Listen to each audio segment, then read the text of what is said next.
What if your garden held an entire world that fit in the palm of your hand? You know that feeling when you walk through your backyard and something's just missing, like the space is perfectly fine, but it doesn't feel like anything. Maybe you've got the plants. You've got the pots. You've done everything you're supposed to do. But when you sit out there with your morning coffee, you don't feel anything. It's just a yard. If that's where you are right now, I want you to know that feeling is real and it matters. Because our gardens aren't just about plants. They're about us. About the part of us that still wants to believe in something a little bit magical. And here's what makes it worse. You've probably seen the fairy gardens on Pinterest, on Instagram, those gorgeous little miniature worlds tucked into terracotta pots or nestled under hydrangea bushes. And you think, I could never do that. That looks complicated. That looks expensive. That looks like something for people with more time, more talent, or maybe just more imagination than me. Can I tell you something, honestly, that thought that I could undo this? Thought that the only thing standing between you and a garden that genuinely takes your breath away every single morning. Hey, welcome back to Gruox Green. I'm so glad you're here today, because this video, I've genuinely been wanting to make for a long time. We're talking about fairy garden decor, the complete guide from first idea to the moment you step back and go, oh, I actually made that.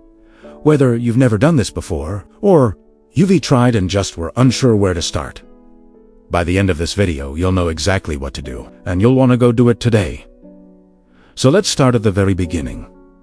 What exactly is a fairy garden? At Earth, it's a miniature landscape, a tiny, intentional world that you design and curate yourself. It can live in a container, a pot, a wheelbarrow, a wooden crate, even an old colander with holes for drainage. It can live directly in the ground, tucked into a flower bed, or it can spill across a whole section of your patio. The rules. There aren't many, but the principles, those matter. Scale, texture, story. A great fairy garden tells a story. You look at it, and you can almost hear the tiny door creak open. And the best part? You don't need a lot of space. Some of the most magical fairy gardens I've ever seen fit inside a 12-inch pot. Alright, let's talk about what actually goes into a fairy garden. I'm going to break this into 5 elements. Think of these as your building blocks. Element 1, your vessel and your soil. Whatever container you choose, drainage is non-negotiable. Soggy roots will kill your plants, and nothing ruins the magic faster than a fairy garden full of sad, drooping plants. Use a quality potting mix. Add perlite for drainage. And if you're planting directly in ground, work in some compost first. Element 2, your living plants. This is where people get tripped up. They grab whatever's cute at the garden center. And 6 weeks later, they've got a 6-foot shrub where a tiny cottage used to be. Scale is everything here. You want slow growers, small-leafed plants. Think Irish moss, miniature thymy baby tears, creeping jenny, dwarf mondo grass. These stay in their lane. A general rule: if the leaf is bigger than your pinky fingernail, it might overwhelm your space.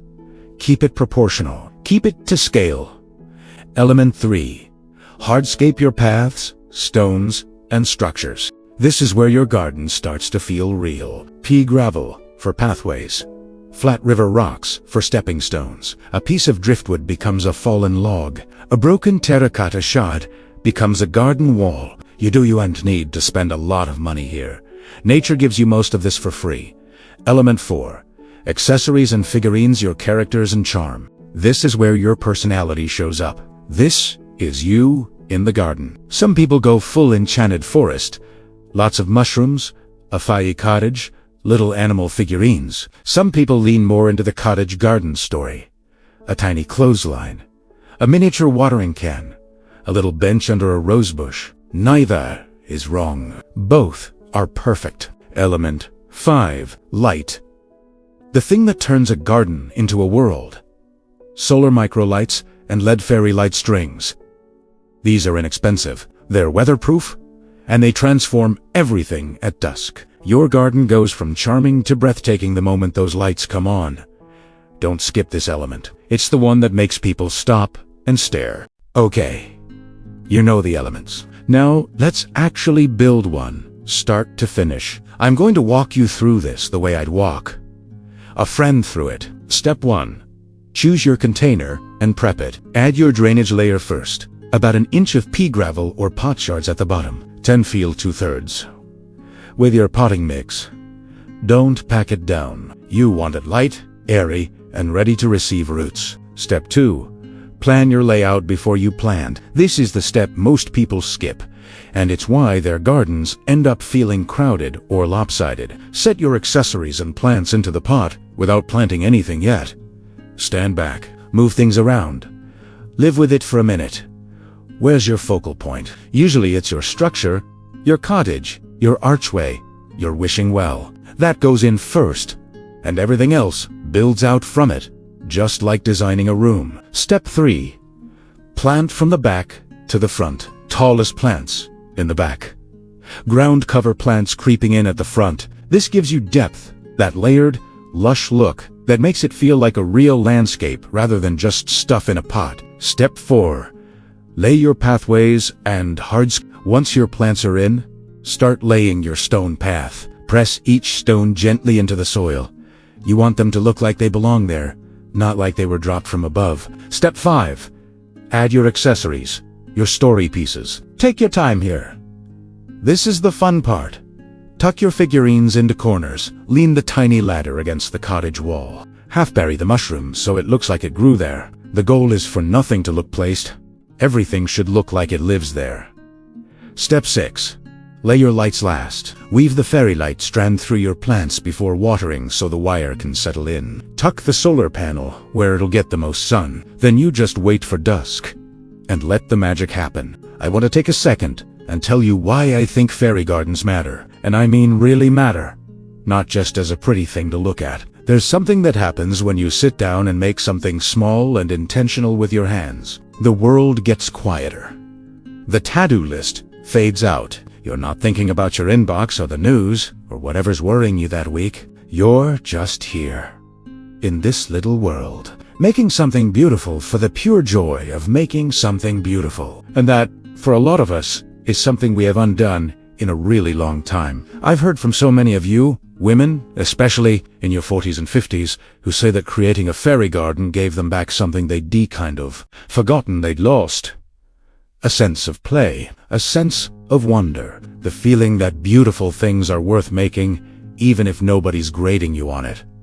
Your garden doesn't have to be perfect. It doesn't have to look like a photo. It just has to feel like you. Alright, before we wrap up, I want to leave you with a handful of pro tips that'll save you time, money, and a few headaches. Tip 1. Shop the dollar section and thrift stores first. Miniature ceramic animals, tiny picture frames, little baskets you can find fairy garden gold at the dollar store, TJ Maxx, and thrift shops. Garden centers mark up fairy garden accessories significantly.